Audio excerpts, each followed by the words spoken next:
화나겠네요. 옆에 분 한번 얼굴 보십시오. 화난가?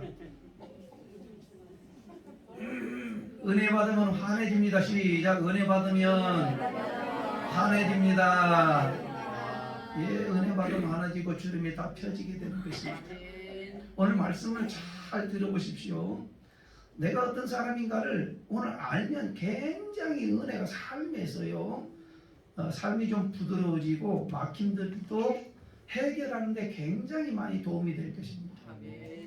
상담학에서 전제를 어떻게 얘기하고 있냐면, 인간은 누구나가 다 내면 아이가 있다 이렇게 얘기를 해요. 그 내면 아이는 뭐냐면 지금 성인이 돼서도 내 속에 그 아이가 있다라는 거예요. 어떤 아이냐면요, 상처받은 아이가 있고요, 눌림을 당한 아이가 있고요, 그리고 이거 억압을 당한 아이도 있고, 그리고 어린 아이 같이 몸이 자라감과 동시에 내 속에 있는 아이도 자라가야 되는, 속사람도 자라가야 되는데, 이게 자라가다가 이 상처를 받고 어떤 외부의 압력을 딱 가는 순간에 트라우마가 생겨 거기서 그냥 멈춰버려요. 어린아이가 자라야 되는데. 그래서 못 자란 이 내면 아이가 상처를 받았다거나 억눌림을 당했다거나, 그리고 어떻게 해요? 자라지 못할 때는 신체적으로는, 육적으로는 성인이 되고 큰 장성한 사람이 되었는데도 내 속에서는 그 자라지 못한 어린아이가 있기 때문에 늘 그것이 어떻게 된다고요? 작동이 일어나가지고 무의식 중에 나가 알면 고치겠는데 몰라요. 자기 자신도 몰라요. 그래서 우리가 흔히 뭐라고 얘기하냐면 이런 얘기를 합니다. 아이고, 나도 모르는 사이에 말이 나왔어. 나도 모르는 사이에 이런 행동을 하네. 그런 적이 있어요, 없어요? 있어요. 아무튼 공감을 해야 은혜를 내지. 나도 모르겠네. 나도 이게 내뱉은 말이 나도 모르겠어. 내가 지금 하는 행동이 나도 모르겠어. 근데 그 무의식 중에 올라와서 행동을 하게 되는 거예요. 어린아이와 같은 행동을 한단 말이죠. 어른인데도 불구하고. 야, 참 이상하지 않아요? 어른이면 어른다워야 되는데 어른이 어른답지도 못해. 왜 그래요? 어린아이 같은 행동을 하거든요. 어린아이 같은 말을 하거든요. 국회의원들도 말을 하는 거 보면 참 유치한 말들하고 유치한 말을 갖다가 이렇게 핑퐁 게임을 하는 맛, 이거 들으면 참 유치해요. 그렇죠? 여러분들은 장성했기 때문에 하나도 유치하지 않습니까? 아, 이 국회의원들도 싸움 한 번 하면 얼마나 유치한지 몰라요. 애기들이 장난하는 것 같아요. 말하는 거 보면. 왜 그래요? 그 속에 그게 뭐가 있어요? 성장하지 못하고 자라지 못한 그런 내면의 그 속 사람이 아주 어린아이 수준의 어린아이라는 거예요. 왜? 그거 자기 자신이 나 어린아이구나 알면 고칠 텐데 모르는 거예요. 그 무의식 중에 나와버리는 거기 때문에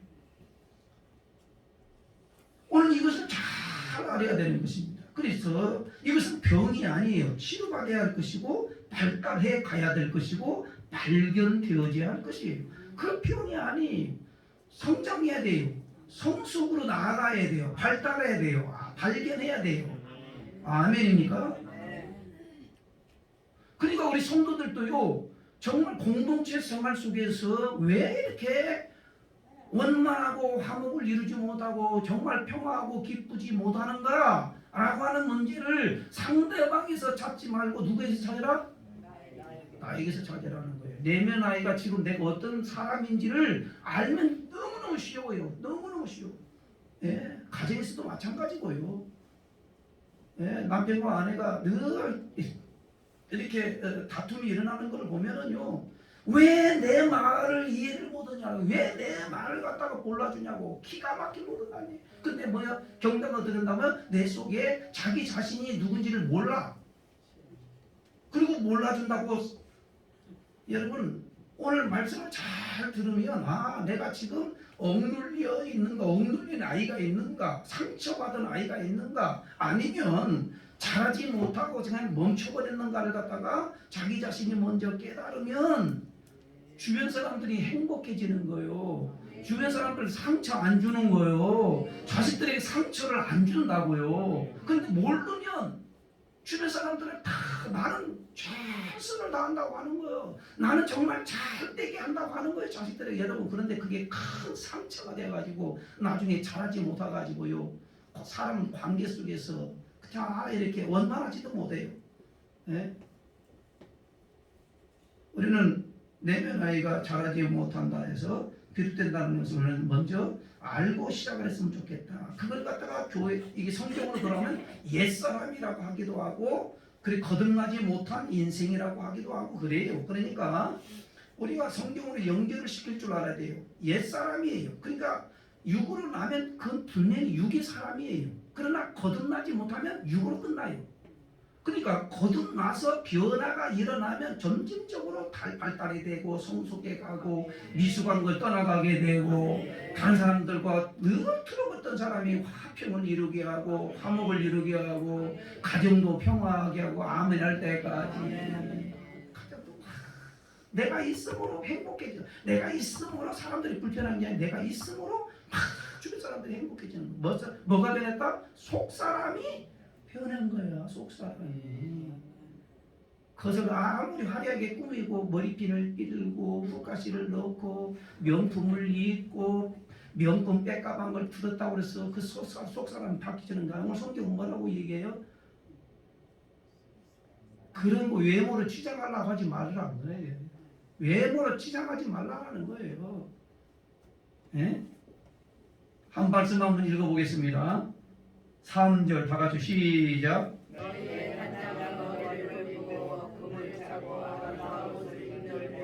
외모로 하지 말고 외모로 하지 말라고 하는 거예요. 우리는 뭐예요? 보이기 위해서 막 있는 척하고 그리고 또 아는 척하고 그리고 꾸며대고 나 있어요, 나 배웠어요, 나 알아요. 에? 그리고 막 이렇게 넣고 뭐 금가락지, 뭐 목걸이, 금팔찌, 팔찌 뭐 막 차고 다니는 사람들도 많이 있잖아요. 우리 성도님들 그런 분 한 분도 없으시더라고. 오늘 그래서 지금 제가 설교가 굉장히 편해졌어요. 만약에 손 팔찌 막 이만따만한 거 이게 끼고 오고 뭐 목걸이 막 금목걸이 끼고 오고 막 귀걸이 막 철렁철렁 오는 분이 있다고 한다면 오늘 이 설교가 굉장히 그분에게 상처가 될 거 아니에요? 다행이요. 그런 분이 없어서 다행이요.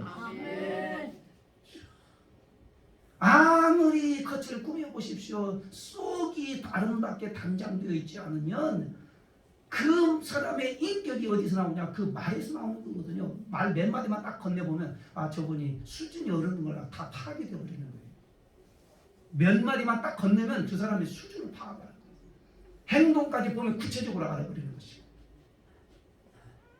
그러니까 왜 그러냐면 나 자신도 그렇게 몰라. 그냥 뭔가 꾸며보고 싶고 보이고 싶고 나타내보고 싶고 누군가가 나를 알아주고 싶고 이렇게 하기 위해서 꾸미지만은 결국에는 그것이 인생을 바꿔놓지는 못한다라고 하는 성경을 오늘 우리들이 가르쳐주는데 외모로 하지 말고 어떻게 한다고요? 네. 다른 사람은 속사람을 잘 단장하자. 옛 친구들을 만나죠. 우리 성도님들도요. 옛 친구들 만나면 이런 얘기를 하잖아요. 옛 친구를 만났는데 야 오래간만에 만났어요. 그런데 내가 과거에 생각했던 그 친구가 아니야. 야 얼마만큼 멋있게 아름답게 이렇게 변했는지. 야 너 정말 아름답게 변했다. 너가 어떻게 그렇게 변할 수가 있냐? 어떻게 이렇게 성숙할 수가 있냐? 이렇게 해서 보면서 서로 친구지간에 감탄하는 친구가 있어요. 근데 어떤 친구는요. 아이 너 얘나 지금이랑 똑같다. 말투도 그렇고 행동하는 것도 그래. 어찌 그게 똑같냐? 그게 고착화된 사람이거든요. 고착화. 그런데 어떤 사람을 보면은요, 야, 너 옛날보다 형편이 없네. 너 전에 그런 사람 아니잖아. 근데 왜 이렇게 형편없이 되어버리냐? 이게 바로 퇴행에 간 사람이에요. 나이는 먹었지만, 에? 신체적으로는 성장했지만. 이 친구들 간에 딱 얘기가 뭐냐면 야 너 왜 이렇게 이상한 사람이 되냐 왜 이렇게 형편없는 사람이 되냐 이 사람은 뭐냐면 퇴행했단 말이에요. 퇴행 기본도 유지를 못했던 사람이라는 거예요. 그러니까 사람들은 나이가 먹은다고 해서 발달하고 성숙하는 게 아니고요 뭔가 이와 같이 하나님의 말씀을 듣든지 자기가 자신이 노력을 하든지 상담하면서 이야기는 그 자아를 치유를 받든지 고침을 받든지 변화를 가져오든지 그러니까 발달하면은 야 처음 봤는데도 한 10년 만에 봤는데도 굉장히 멋있게 보였고 정말 세련되게 보냈고 정말 아주 멋있게 이게 변한 거예요. 그러니까 친구가 볼 때도 감탄할 정도예요. 그 사람은 성숙해진 거죠. 성숙한 사람. 그런데 얘나 지금이랑 똑같아 그 모습. 말하는 투도 그렇게 행동하는 것도 그것은 뭐냐면 고착화된 사람. 근데 고착한 사람의 기분. 그런데 또 한 사람은 어떻게 했냐면 그 전에보다 형편이 없어. 또 왜 이렇게 사람이 변했어 나쁘게. 이게 퇴행이 간 사람이에요. 그러니까 시간의 연수에 따라서 발달하거나 성숙하는 게 아니고 비례해서 뭔가 여러 가지 깨달음이 있고 자아를 발견하고 자기 자신이 누군지를 알고서 변해가고 고치려고 할 때는 성숙해져 가고 미숙함에서 성숙함으로 넘어와서 모든 대인관계나 자기 욕구를 절제하는 거나 현실을 갖다가 적응하는 거에 대해서 아주 능수능란하는 거예요. 그게 바로 승화를 시키는 사람. 이 사람이 바로 뭐냐면 미숙한 사람이 아니라 미숙함에서 성숙한 사람으로 넘어온 사람이에요. 따라합니다. 성숙한 사람. 성숙한 사람. 나는 올해 2022년도에 우리 성도들과 저를 비롯해서 우리 모든 성도님들이 정말 단련하고 훈련받아서 정금같이 나오는 영광스러운 성도가 되기를 주님의 이름으로 축원합니다. 미숙함에서 성숙함으로 넘어야 되지 않겠어요? 얘랑 똑같으면 되겠습니까? 시간이 흘렀는데 예? 교회에서도 그래도 직분적으로 어른인데 얘나 지금이나 똑같은 사람은 고착화된 사람이고 뭔가 깨달음이 있고 은혜를 받고 뭔가 변화를 가져온 사람 참 많이 변했군요. 정말 존경스럽습니다. 본받고 싶습니다. 이런 분들이 교회에서 요소에 심겨져야 새로운 사람이 들어온다 하더라도 그 교회 가니까 참 영적으로 어른들이 많더라. 그 교회 본받을 분들이 많더라. 야, 그 교회가 부흥되겠습니까? 아니면 옛 모습 그대로 고착화되어 가지고 오히려 성숙하는 게 퇴행해버린 사람들이 많으면 그 교회가 부흥하겠습니까?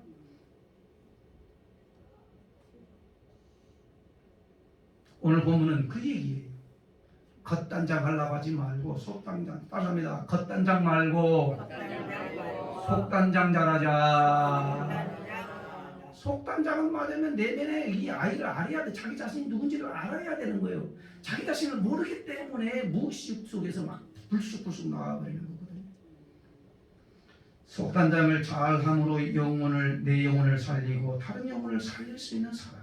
그 간절히 바라는 마음을 가지고 쓴 소망의 편지가 오늘 이 말씀이거든요. 여성들에게만 해당되는 얘기가 아니거든요. 신앙생활을 하는 모든 사람들에게 해당하시는 값진 편지야. 값진 편지. 하나님 앞에서 값진 것이 무엇일까요?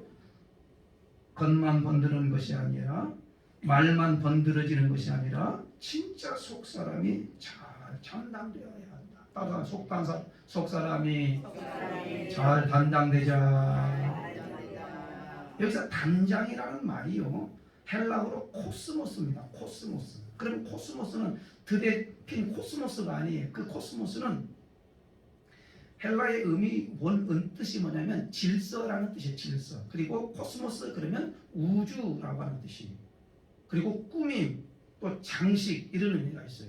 그러니까 이거 단장이라고 하는 것이 단지 외모 단장 이 정도가 아니라 질서. 어디 질서? 내면의 질서를 갖다가 잘 정리정돈을 잘해야 돼. 아멘.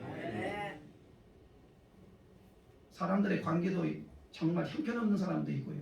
정리정돈을 잘하는 사람도 있고요. 그래서 사람들에게 존경받고 사랑받고 인정받는 분들도 얼마나 많은지 몰라요. 나는 우리 은강교회 모든 성도님, 저를 비롯해서 우리 모든 성도님들이 질서가 있는 질서, 내면의 질서를 잘 정리정돈할 수 있는 그런 은혜가 우리 모든 성도에 있기를 주님의 이름으로 축복합니다. 주변 환경을 보면 그분의 내면의 질서, 내면의 세계를 어느 정도 알 수 있어요. 그렇죠? 주변의 환경을 보면. 주변의 환경이 복잡해요. 그리고 안 잡혀요. 그러면 어떨까요? 그 내면의 세계가 그 사람은 틀림없이 내면이 무질서해요. 내면의 세계가 정리가 안 돼 있다는 거예요.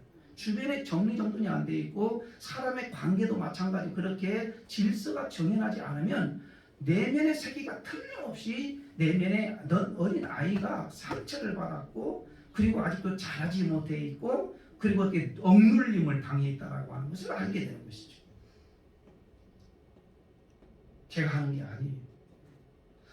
그 사람의 행동을 보면 그 사람의 내면의 세계가 구체적으로 알 수 있어요. 단장하라는 것은 뭐죠? 외모의 단장이 아니라 성경에서 단장하라 라고 하는 것은 외모의 단장이 아니라 내면의 단장인데 내면의 질서를 정리정돈을 참 잘하라 그 소리. 따라하면 내면의 질서를 잘 정리정돈을 하라는 거예요.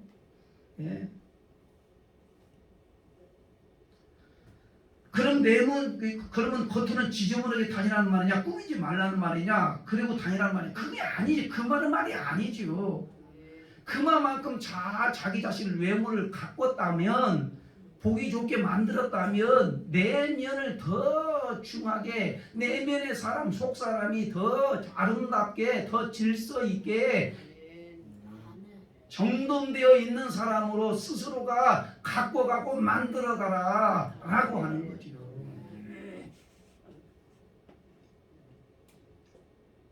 내면을 더 아름답게 꾸며 내면의 단장을 어떻게 합니까? 말씀의 거울 앞에 딱 쓰면 내면을 들여다볼 수 있어요. 여러분 우리가 구리 거울은 내 옷이 틀어진 내 꼬다리가 틀어졌는지 그걸 갖다가 바로 잡을 수 있어요. 거울을 딱 비춰보면.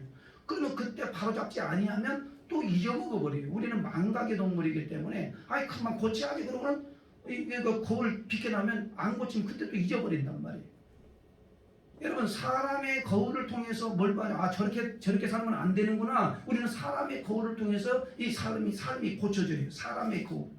아 저렇게 되면 성공하고 저렇게 되면 이와 같이 복 받는 거구나. 저렇게 되면 안 되는 거구나. 이거 다 사람의 거울을 통해서 알게 되는 거예요. 사람의 거울. 세 번째는 무슨 거울이 있냐면 역사의 거울이 있어요. 역사의 거울. 역사의 거울을 딱 보면은 나라가 흥망성쇠가 탁 나와 있어요. 아 나라가 어느 때 망하는구나. 여러분 지도자들이 쌈박질만 해갖고 나라가 망했잖아요. 우리가 자기 당리당리에 싸움박질하다 나라가 망하잖아요. 나라를 팔아먹고. 역사의 이 거울을 보면은 나라의 흥망성쇠를 볼 수 있어요. 그러니까 지혜를 얻으려면 뭘 보라고 그래? 역사책을 보라고 하지 않습니까? 역사의 거울을 통해서 우리가 나라의 흥망성쇠를 알듯이 인생의 내면을 알 수 있는 것은 바로 말씀의 거울을 비춰서 우리가 아 내가 지금 어떤 사람이라 알 수가 있는 거예요. 따라서 합니다. 내면의 말씀의 거울.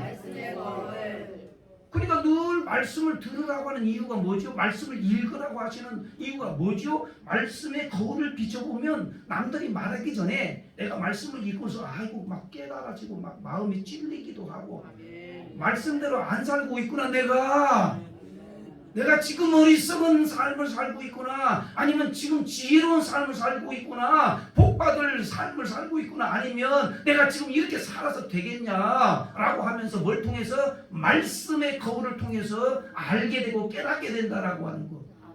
그러니까 세상 사람들이 말씀을 듣는 사람과 말씀을 나누는 사람은 완전 가는 길이 다르죠. 가는 길이 달라요. 말씀을 한 번 듣는 사람과 10번 듣는 사람 가는 길이 달라요. 가는 길이 달라요. 그 깊이가 달라요. 늘 우리는 깨어서 하나님의 말씀의 거울 앞에 자기 자신을 비춰볼 줄 아는 지혜로움이 우리 모두에게 있기를 주님의 이름으로 축원합니다.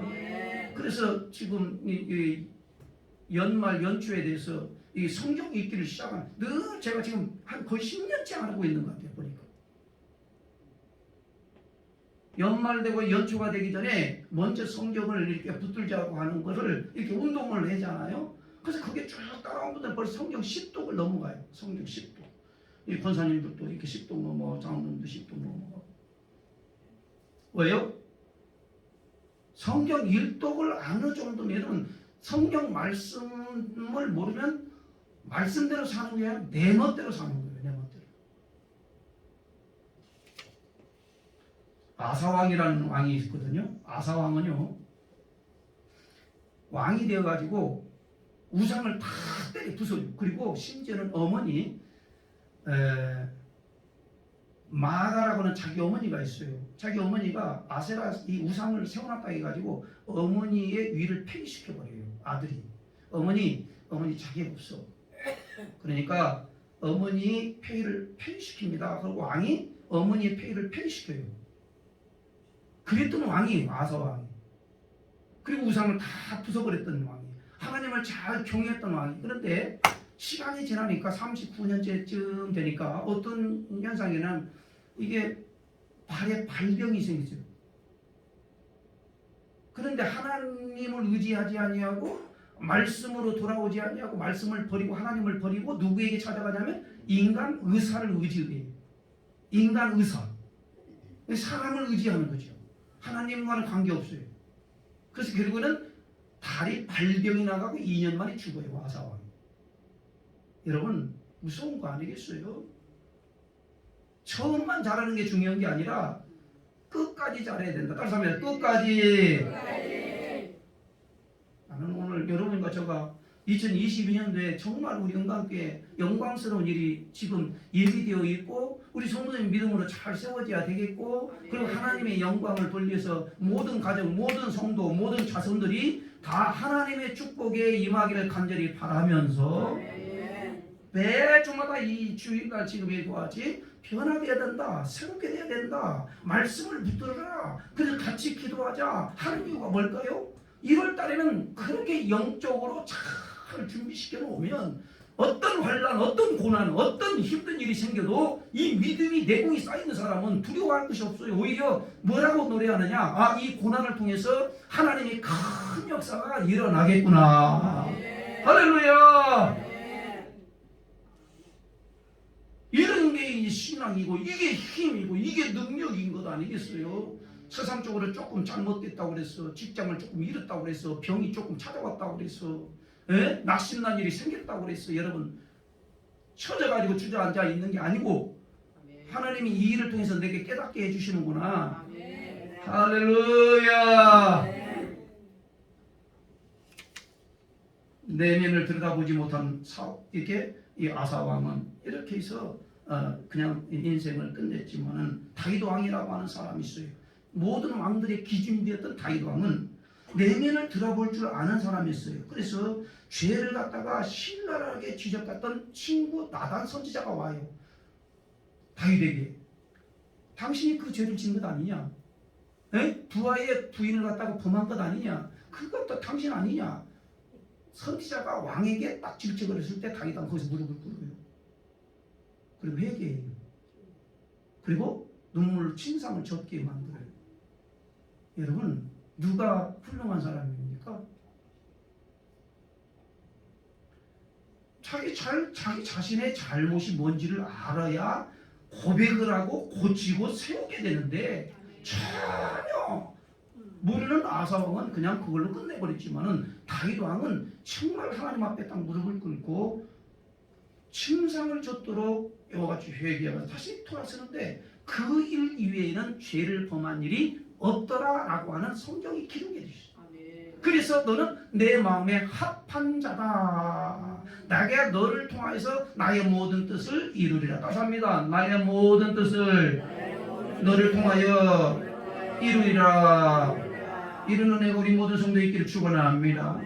다윗의 혈통에서 나온 자가 누구냐면 예수 그리스도라는 거예요. 다윗도 완벽하지 않아요. 인간은 완벽할 수가 없어요. 그렇지 않겠어요? 그런 완벽하신 그 다윗의 혈통으로 나신 분이 처녀에서 잉태한 아들이 바로 예수 그리스도 메시아가 다윗의 혈통으로 나와서 하나님 마음에 합한 자가 되고 그 하나님의 모든 뜻을 다 이룬 거예요. 다윗을 통해서 이룬 것이 아니라 누구를 통해서 이뤘다고요?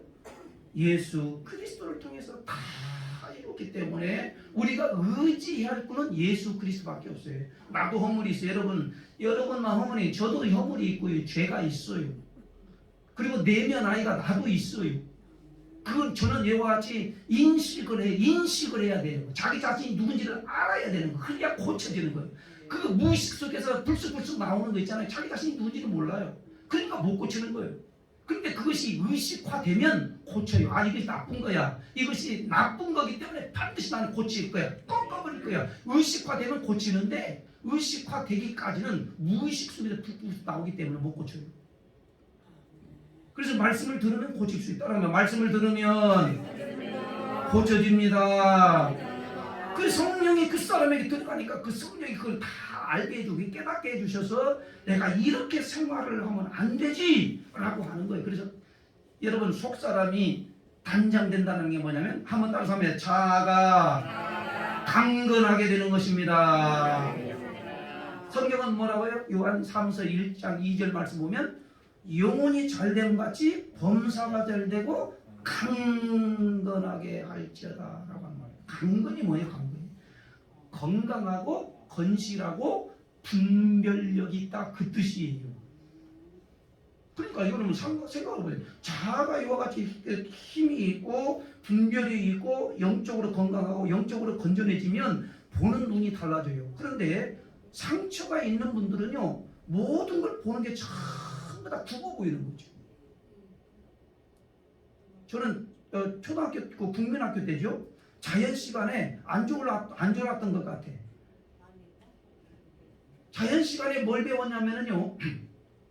유리컵에다가 이 물을 갖다가 이만큼 채워가지고 나무젓가락을 딱 놓아요. 쇠젓가락 상관없고 나무젓가락 집어넣어요. 그러면 그 젓가락이 어떻게 보여요? 굳게 보여요? 아니면 곧게 보여요? 굽게 먹어요. 자연 시간을 안 배워요. 물에 의해서 굴절되어 보인단 말이에요. 모든 게 직선인데 내면이 여러분 치유받아야 될 거 우리가 많거든요. 누구든지 치유받고 또 성숙하고 자라가고 또 위로받아야 될 것들이 많아요.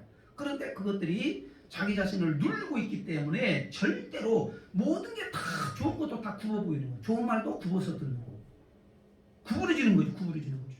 사랑하는 성도들은 탓할 것이 아니라 내 속에서 이와 같이 고쳐져야 할 것, 발달해야 할 것, 성숙해 가야 할 것 이런 것들을 말씀을 통해서 기도를 통해서 은혜를 통해서 성령을 통해서 발달되어 가고 성숙되어 가는 은혜가 우리 모든 성도에 있기를 주님으로 축원합니다. 그게 바로 자아가 강건해지는 거예요. 성경은 속사람을 어떻게 단장하라고 하는가? 온유함으로 따라서 온유함으로 단장하라. 4절 말씀 다 같이 읽습니다. 시작.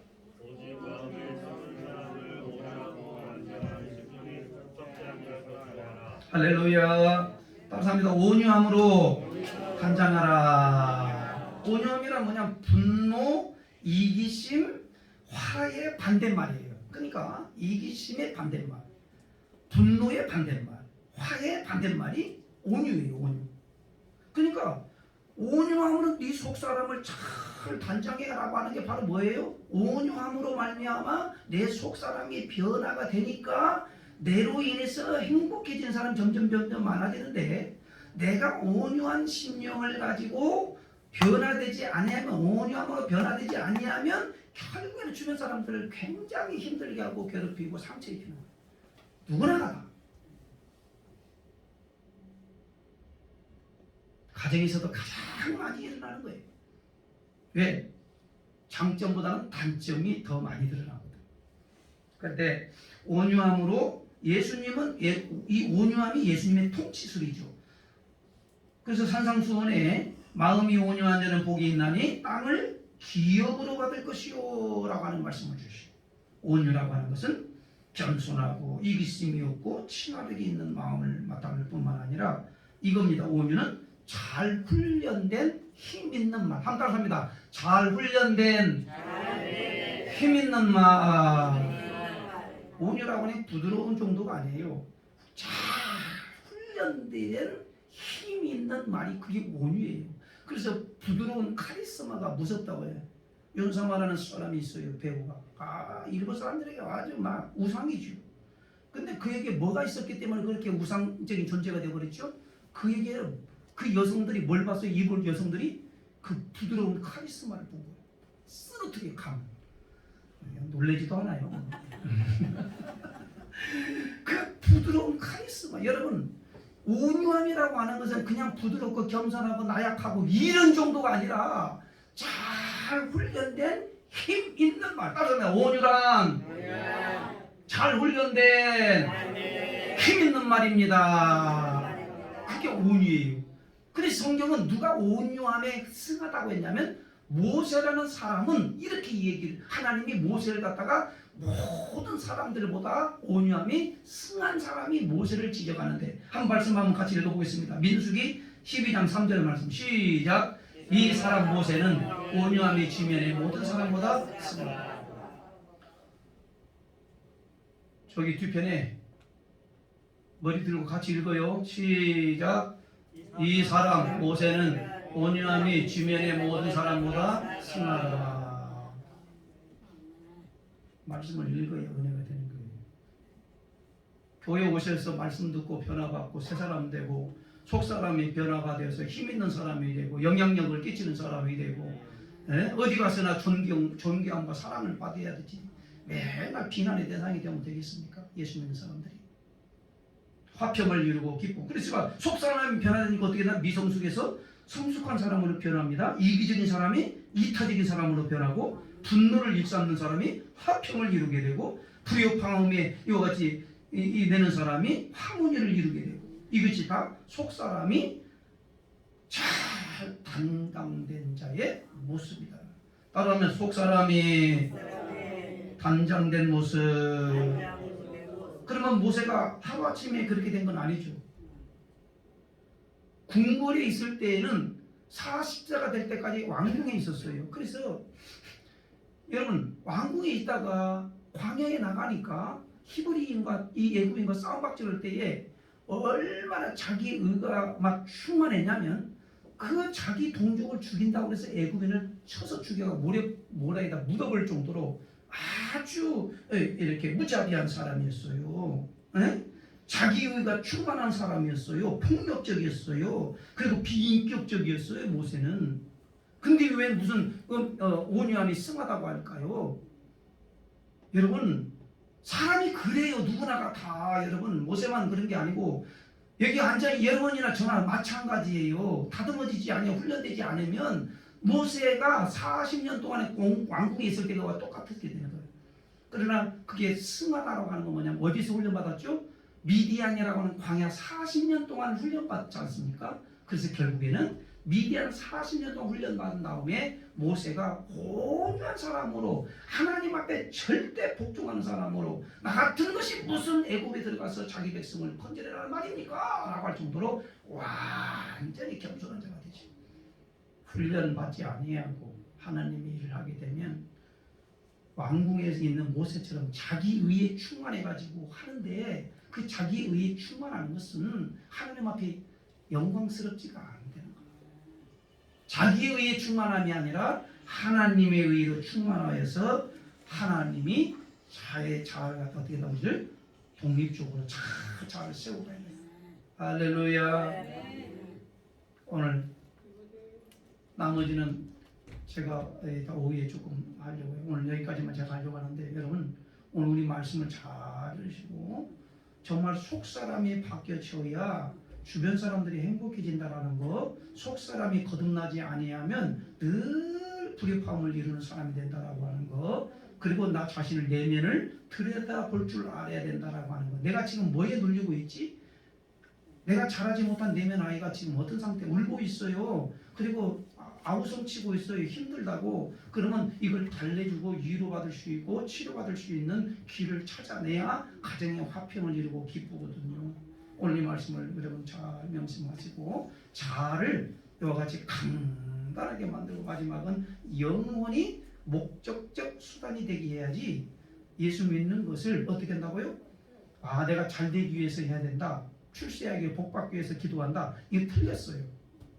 예배 자체가 목적이야. 기도하는 자체가 목적이야. 그런데 우리는 어떻게 한다고요? 기도해서 뭔가 응답받아야지, 내 목적 이루어야지, 이와 같이 내 출세해야지, 성공해. 그 사람은 이와 같이 수단적 목표를 세우기 때문에 신앙이 실패하는 거예요. 여러분, 신앙이라고 하는 것은요, 목적적 목표를 삼아야 되는 거지, 신앙을 수단적 목표로 삼으면 이 사람은 신앙은 100% 실패해요. 그래서 예배를 갖다가 예배되게 하지 못하고 기도를 기도되게 못하는 이유가 바로 뭐죠? 수단적으로 생각하기 때문에 그래요. 예배를 통하여서 내가 뭔가 이렇게 복을 받는 게 아니고 예배 자체가 내 인생의 목적이 되고 기도를 통해서 뭔가 꿈을 이루고 그리고 소원 성취를 하고 그게 목적이 아니라 기도하는 그 자체가 목적이 되고요. 그리고 내가 헌신을 통해서 나 복 받아야지 이게 아니고 그게 수단이 되면 안 된단 말이에요. 헌신 자체가 목적이 되어서 일을 할 때에 하나님이 나를 알아주시고 내가 상처받지 아니하고 그리고 남들이 칭찬이 없어도 아무렇지도 않는 건데 내가 만약에 헌신을 통해서 칭찬받으려고 했다가 칭찬 안 해주면 상처받고 시험 들어요. 그게 수단적인 신앙이에요. 여러분, 신앙을 목적적 목표로 되어야 되는 거지 수단적 목표가 되면 이 신앙 실패한다. 그래서 영혼이 우리의 목적이 돼야 되는데 영혼 살리기 위해서 우리는 지금 마가다락방 기도하지 않았습니까? 그러면 기도를 통해서 내가 응답 받아야지가 아니라 기도하는 그 자체의 은혜를 갖고 기도하는 자체가 목적이 있고 예배드리는 자체가 목적이 있는 거지 무슨 예배를 드려서 내가 뭘 갖다 얻어야 되지 기도해가지고 뭔가 내 소원 성취를 이루어야지 헌신해서 나도 칭찬을 얻어내야지 이건 다 수단적인 거예요. 잘못된 신앙이라고 하는 것입니다. 예배 자체가 목적이고 기도 자체가 목적이고 헌신 자체가 목적이 되어서 하나님 앞에 영광스럽게 수임받는 은혜가 우리 모든 성도들 있기를 주님의 이름으로 축원을 드리겠습니다. 고마우신 하나님 아버지 은혜를 감사합니다. 거룩한 주님의 날 복된 날에 지금 어떻게 우리가 가야 될지를 가르쳐 주시고 바르게 알게 해주심을 감사합니다. 아버지 하나님